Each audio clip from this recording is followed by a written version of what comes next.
আচ্ছা, এখানে আমরা যারা বসে আছি আমাদের চাই আরো অনেক অনেক কষ্টে আছে, এরকম লোক সমাজ আছে না ভাই? একটু জোরে বলে, সবাই বলে।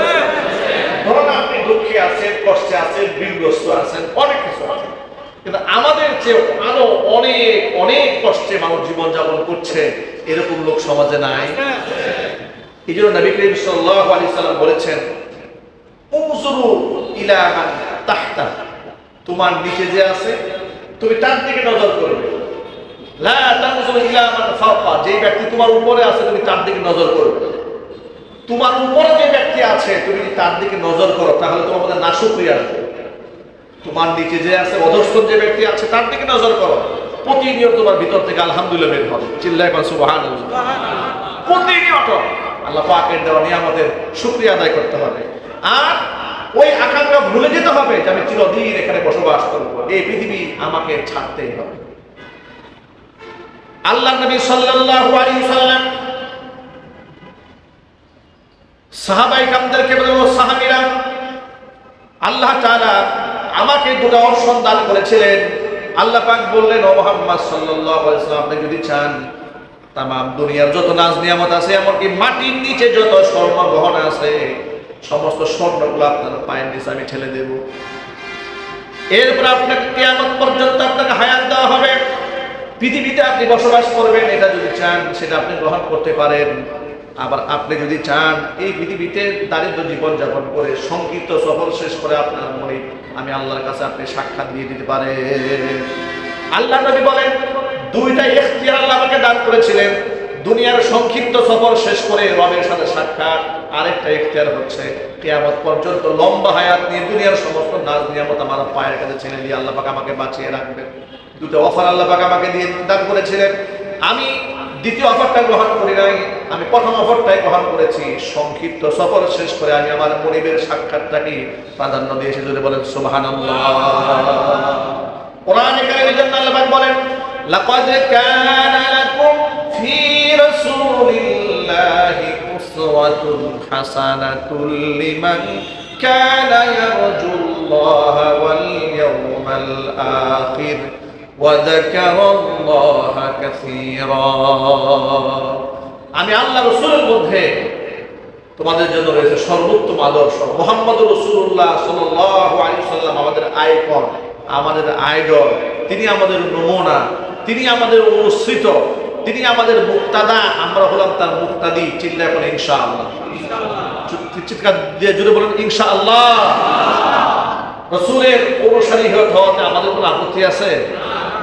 চলনে, ফেরায়, উঠা বসায়, খাদ্যাভ্যাসে, সব কিছুতে আমরা মুহাম্মদ রাসূলুল্লাহ সাল্লাল্লাহু আলাইহি সাল্লামকে ফলো করব। আমরা বলি ইনশাআল্লাহ। এই আহ্বান সরকার নতুন একটা উদ্যোগ গ্রহণ করেছে।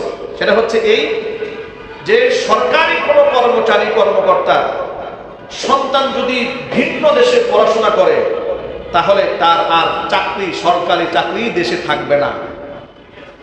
এটা টোটাল রাষ্ট্রের আইন করা হয়েছে।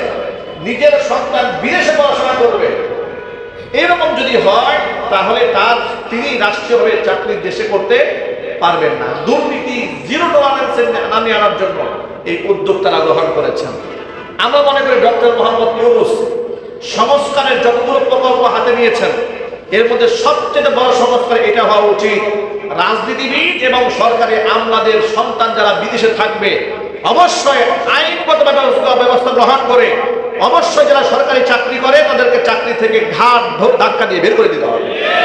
দেশে টাকা জমানো, এটাকে মানি লন্ডারিং করে পাচার করে দেওয়া, এর পথ এমনিতেই বন্ধ হয়ে যাবে।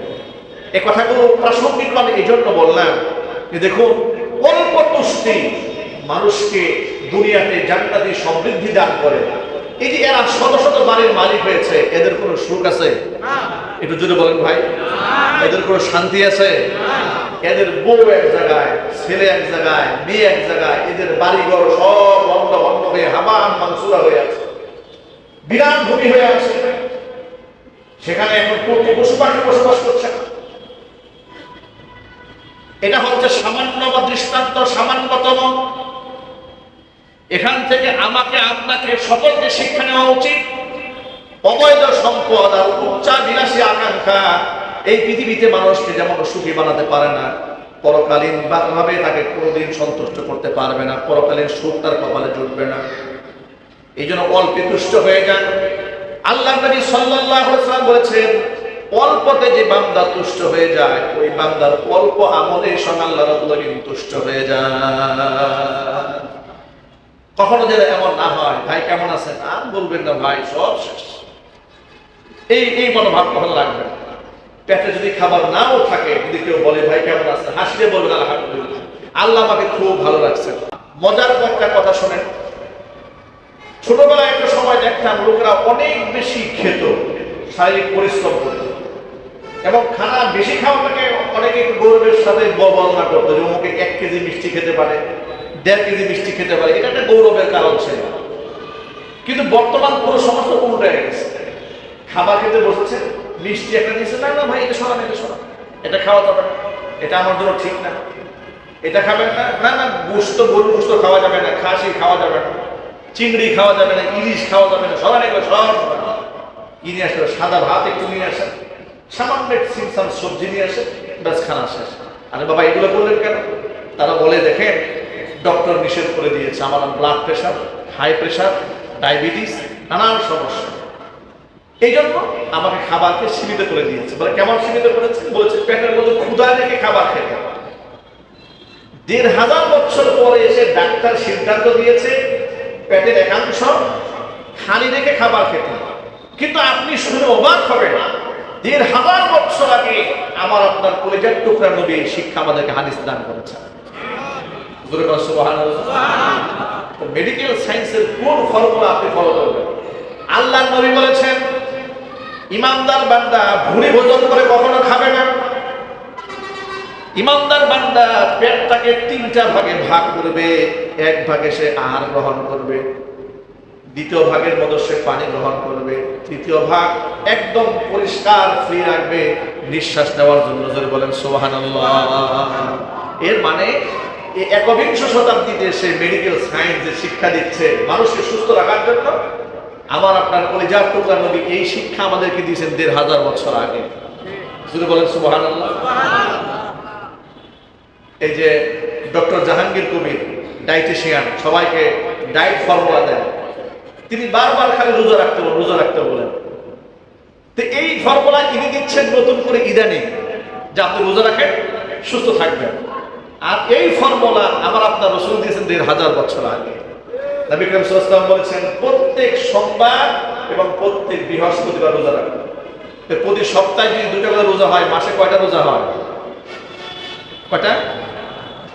8টা রোজা হয় না? সপ্তাহে 2টা করে হলে প্রতি মাসে যদি আপনি 8টি নফল রোজা রাখেন, আর যদি এই হারে সীমিত হারে খাবার গ্রহণ করেন, তাহলে আর ডায়েটিশিয়ানের কাছে যাওয়ার দরকার আছে? তাহলে এর মানে হচ্ছে এই পৃথিবীর আধুনিক বিজ্ঞানী এবং আধুনিক মেডিকেল সায়েন্স এই পৃথিবীর বাসীকে যা শিক্ষা দিচ্ছে নতুন করে, এগুলো সব পুরাতন। সুতরাং আমার আপনার মডেল কোনো ডাক্তারও নয়, কোনো ইঞ্জিনিয়ারও নয়, আমাদের মডেল হচ্ছে মুহাম্মদুর রাসূলুল্লাহ সাল্লাল্লাহু আলাইহি ওয়াসাল্লাম। হুজুরকে আমরা মডেল হিসেবে গ্রহণ করে আমরা অল্পতে তুষ্ট থাকবো, সুখে দুঃখে সর্বাবস্থায় আমাদের মুখের মধ্যে হাসি থাকবে আর জবানে থাকবে আলহামদুলিল্লাহ। কথাটা মনে থাকবে তো ইনশাআল্লাহ? এরকম যেন না হয় হুজুর আর বলবেন না কি যে পেরেশানিতে আসি, জীবনটা শেষ, তেজপাতা হয়ে গেছে, কোনো তো ভুলও এই কথা বলবেন না।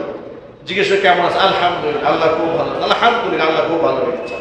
বলা যাবে তো ইনশাআল্লাহ? কারা কারা পারবেন হাত দিকে এবার ইনশাআল্লাহ? কারা কারা পারবেন? আলহামদুলিল্লাহ বলা যাবে তো ইনশাআল্লাহ? আল্লাহ যে হালাতে রাখে, যে অবস্থায় রাখেন, আমরা কি বলবো? আলহামদুলিল্লাহ। হাত নামান। আল্লাহর দেওয়া অজস্র নিয়ামতের শুকরিয়া আদায় করে আমরা শেষ করতে পারবো না। এরপরেও আমরা বলি আলহামদুলিল্লাহ। আল্লাহ পাক সর্বাবস্থায় আল্লাহ পাকের নিয়ামতের শুকরিয়া আদায় করার তৌফিক দান করেন। অধিক লালসা থেকে, অধিক কল্পনা থেকে আল্লাহ তাআলা আমাদের হেফাজত করেন। অল্প তুষ্ট হওয়ার শিক্ষা আল্লাহ পাক আমাদেরকে দান করেন, এবং আমরা যেন ব্যক্তিগত জীবনে এটাকে আমরা অর্জন করতে পারি। আল্লাহ পাক আমাদের কবুল করেন। আমিন। ওয়া আখিরু দাওয়ানা আলহামদুলিল্লাহি রাব্বিল আলামিন।